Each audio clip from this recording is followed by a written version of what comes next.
ఇలాంటి వ్యక్తి ఇంకొకసారి అవకాశం ఇస్తే మీరు ఏం జరుగుతుందో మీరు ఆలోచించండి. మేము రోడ్ల మీదకి వచ్చి కొట్లాడాల్సి వస్తుంది. మీ భవిష్యత్తు కోసం ఉన్న ఇక్కడ మంత్రిని చూశారు, సివిల్ సప్లైస్ మంత్రిని. కొడుకు ఒకవైపు, అతను అనుచరులు ఒకవైపు, కనీసం వాళ్ళ దోచుకున్న సొమ్ముతోటి కనీసం ఇక్కడ పరిశ్రమలు కూడా పెట్టలా. ఎక్కడో తెలంగాణలో బాలానగర్లో ఇక్కడ కూర్చొని స్టీల్ ఫ్యాక్టరీలు పెట్టుకున్నారు. అక్కడికి వెళ్ళి ఇక్కడ దోచేసిన డబ్బుతోటి, ఇక్కడ టీడీఆర్ బాండ్లతోటి దోచేసిన డబ్బుతోటి వెళ్ళి తెలంగాణ హైదరాబాద్లో బాలానగర్లో ఫ్యాక్టరీలు పెట్టుకున్నారు. కనీసం అవినీతి డబ్బుతోటి కనీసం ఇక్కడ పరిశ్రమలు పెట్టినా కానీ కొద్దిమంది కనీసం ఉపాధి అవకాశాలను వచ్చిండే. వాడు కనీసం ఆ జ్ఞానం కూడా లేదు ఆ మనుషులకి. ఇది మీరు చాలా ఆలోచించి నిర్ణయం తీసుకోండి. మాకేమవ్వదు. ఆయన చాలా గుండె దిట్టి ఉన్న నాయకుడు. ఆయన జగన్ అకారణంగా ఆయన జైల్లో పెడితే నేను వెళ్ళి చూస్తే ఆయన ఏం బెసకల బెదర్లా బలంగా నిలబడి ఉన్నాడు. ఆయన దేనికి బెదిరే వ్యక్తి కాదు ఆయన. కానీ నాకు అనిపించింది, ఏదైతే మాట ఇచ్చానో 2021లో వైసీపీ వ్యతిరేక ఓటు చీలకూడదని చెప్పి నేను పదే చెప్పాను. అదే మాట మీద కేంద్ర నాయకత్వానికి తెలియజేశాను. నేను తగ్గాను. నన్ను కావాలంటే విమర్శించారు. ఎందుకు నిలబడ్డానంటే ఆంధ్రప్రదేశ్ యువత, ఆంధ్రప్రదేశ్ భవిష్యత్తు పాడవకుండా ఉండాలంటే నేను ఒక పిసరు తగ్గితే నేనేం తగ్గిపోను. ఎక్కడ నెగ్గాలో కాదు, ఎక్కడ తగ్గాలో తెలియాలి. దేనికి తగ్గాను నేను? ఇక్కడ అభ్యర్థిని అనౌన్స్ చేసిన తర్వాత కూడా ఎందుకు తగ్గాల్సి వచ్చింది అంటే, మా వాళ్ళు ఒకళ్ళు తగ్గుతారు కానీ మీరు గెలుస్తారు, మీకు ఉపాధి అవకాశాలు వస్తాయి. అది దృష్టిలో పెట్టుకొని నేను తగ్గాను తప్ప పార్టీని తగ్గించాలని కానీ కూడా కాదు. ఎందుకంటే 4 దశాబ్దాలుగా ఒడిదుడుకులు తీసుకున్న వ్యక్తి, ఆయన అనుభవం కావాలి. అలాగే నేను ఎక్కడ సమస్య ఉన్నా, ఉదాహరణకి ఉద్దానం కిడ్నీ సమస్యకే 2014లో ఆయన మీద నాకు ఉన్న గౌరవం ఏంటంటే, 2014లో ఉద్దానం కిడ్నీ సమస్య అప్పుడు గుర్తించి శ్రీకాకుళం వెళ్ళి నేను తిరిగితే ఆయన దృష్టికి తీసుకొస్తే 24 గంటలు తిరక్క ముందే మొత్తం ఉన్నతాధికారులు బృందాన్ని పిలిపించి మంగళగిరిలో కూర్చొని, క్యాంప్ ఆఫీస్లో కూర్చొని మొత్తం ఏం చేయాలని చెప్పి వెంటనే తక్షణంగా దానికోసం ఒక రిలీఫ్ ప్రోగ్రామ్ చేశారు. వెంటనే ఏమేమి రెమెడియల్ మెజర్స్ తీసుకున్నారు. అందుకనే ఆయన అనుభవం నాకు మనకి రాష్ట్రానికి కావాలి. అందుకని కూర్చొని నా స్వార్థాన్ని కూడా పక్కన పెట్టి, మన ఆశయాలను కూడా మన ఆశలను కూడా పక్కన పెట్టి, జనసేన నాయకుల తాలూకు తృష్ణను కూడా పక్కన పెట్టి, కేవలం ఆంధ్రప్రదేశ్ ప్రజల ఆకాంక్షను దృష్టిలో పెట్టుకొని నేను ఈ పొత్తుకి చాలా ముందుండి అందరం కలవాలని చెప్పి నేను ముందుకు తీసుకెళ్ళాను. మీరు బాగుండాలని చెప్పి.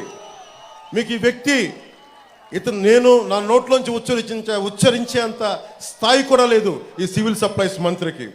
ఇలాంటి మంత్రుల్ని, ఇలాంటి అభ్యర్థుల్ని, ఇలాంటి రాజకీయాల్లోంచి తన్ని తగలేసేయాలి, బయటికి గోస్తని నదిలో కలిపేయాలి ఇలాంటి వ్యక్తుల్ని.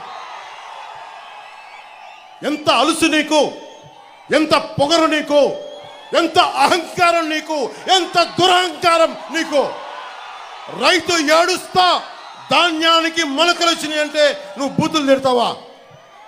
నీ అహంకారాన్ని నేల కింద రాచే రోజులు వస్తున్నాయి, మర్చిపోకు. నేను ఓట్ల కోసం కానీ నేను ప్రజలు బాగుండాలని ఆకాంక్షించేవాడిని. 25 సంవత్సరాలు రోజుకి కోట్లు తీసుకోగలిగే సత్తా ఉన్నవాడిని. ఇవన్నీ పక్కన పెట్టి ఒక సమూహం కావాలి.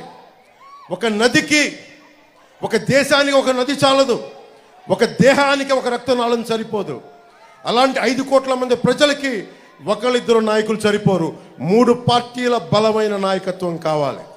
కేంద్ర నాయకత్వం సహాయ సహకారాలు ఉండాలి. చంద్రబాబు గారి అనుభవం కావాలి. మన జన సైనికుల వాడి జోడి మన బలంగా ముందుకు తీసుకెళ్ళగలిగే పోరాట శక్తి కావాలి. జనసేన రోడ్ల మీదకి వచ్చి పోరాటం చేస్తుంది.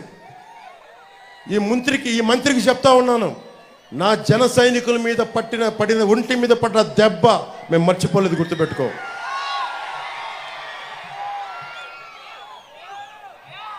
ముఖ్యంగా ఉపాధికి ఇక్కడి నుంచి గల్ఫ్కి వెళ్ళిపోతూ ఉన్నారు.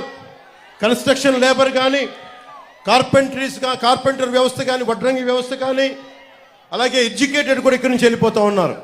ఎందుకు ఇలాంటి మన తణుకు లాంటి ఒక పారిశ్రామికంగా బలంగా ఉన్న నగరం ఎందుకు మనం ఇక్కడ పరిశ్రమలు పెట్టుకోలేకపోతున్నాం? 2047లో ప్రధానమంత్రి గారు కోరుకుంటుంది ఒకటే, మన పరిశ్రమలు మనకు ఉండాలి. ఎక్కడో విదేశాలకు వెళ్ళి చదువులు కాదు, ఎక్కడో విదేశాలకు వెళ్ళి విద్యాలయాలు చదువుకోవడం కాదు, మన విశ్వవిద్యాలయాలు బాగుపరుచుకోవాలి అని చెప్పిన 2047 విజన్ని మా కూటమి బలంగా తీసుకెళ్తుంది. ఈ రోజున చంద్రబాబు గారికి కూడా నా విన్నపం కూడా చెప్తా ఉన్నాను. సార్, ప్రతి ఒక్కరూ పేద వర్గాల గురించి ఆలోచిస్తూ ఉన్నారు, అల్పాదాయ వర్గాల గురించి ఆలోచిస్తున్నారు, పారిశ్రామికవేత్తల గురించి ఆలోచిస్తున్నారు. మధ్యతరగతి మనుషులను వదిలేశారు అందరూ. దయచేసి మీ దృష్టికి తీసుకొస్తున్నాం, మన కూటమిలో మధ్యతరగతి మనిషిని అందరం వదిలేసాం. మధ్యతరగతి మనిషిని మా కూటమి గుండెల్లో పెట్టుకుంటుంది. మధ్యతరగతి మనిషికి ఎవరో నిలబడరు. చంద్రబాబు గారి దృష్టిలో ఉంది మధ్యతరగతి మనిషి నిజంగా నిలబడితే, ఒక మధ్యతరగతి మనిషిగా చెప్తున్నాను నేను ఇందాక 70,000 మంది పోలీస్ కుటుంబాల గురించి మాట్లాడానంటే, ఉమ్మడి ఆంధ్రప్రదేశ్ రాష్ట్ర ఉద్యోగి కొడుకు, మాజీ ఉద్యోగి కొడుకు చెప్తా ఉన్నాను. అలాగే మొన్న సభలో కూడా చెప్పాను, ఈ రోజున చంద్రబాబు గారి దృష్టికి కూడా తీసుకొస్తా ఉన్నాను. కాంట్రిబ్యూటరీ పెన్షన్ స్కీమ్ చాలా కష్టమైందని తెలుసు. నేను కోరుకుంటున్న అసెంబ్లీలో అడుగు పెట్టగానే మొట్టమొదటిగా అడిగేది ఉద్యోగుల కోసం నిలబడడానికి సంవత్సరం లోపు దానికి ఒక పరిష్కార మార్గాన్ని మనందరం కనుగొనాలి సార్. దానికి మీ సహాయ సహకారాలు సంపూర్ణంగా కావాలి. దీనికి కష్టమైంది కానీ సాధించాల్సిన అవసరం ఉంది. అలాగే మధ్యతరగతి అందరూ కూడా కులాలు, మతాలు, వర్గాలు మర్చిపోయి మీరు కనుక ముందుండి రాజకీయ చైతన్యంతో నడిస్తే, దేవరకొండ బాలగంగాధర్ తిలక్ గారు ఒకటే చెప్పారు, సగం మనుషులని, మన సగం మనుషులు కాదు, పూర్తిగా హృదయం నిండిన మనుషులని దాన్ని తప్పు చేద్దాం. దాన్ని అది కాదని చెప్పి పూర్తి స్థాయిలో, ఎందుకంటే శ్రీమంతుల నైతిక వర్తనకి, స్వేచ్ఛా వర్తనకి నైతిక భాషను చెప్పేవాళ్ళు సగం మనుషులని దేవరకొండ బాలగంగాధర్ తిలక్ చెప్పారు. ఇక్కడ శ్రీమంతులనే పదం బదులు జగన్ అనే వ్యక్తి ఎంత దోపిడీ చేస్తున్నాడో మనందరికీ తెలుసు. ఇక్కడున్న మంత్రి ఎంత దోపిడీ చేస్తున్నాడో తెలుసు. ఇక్కడున్న వాళ్ళ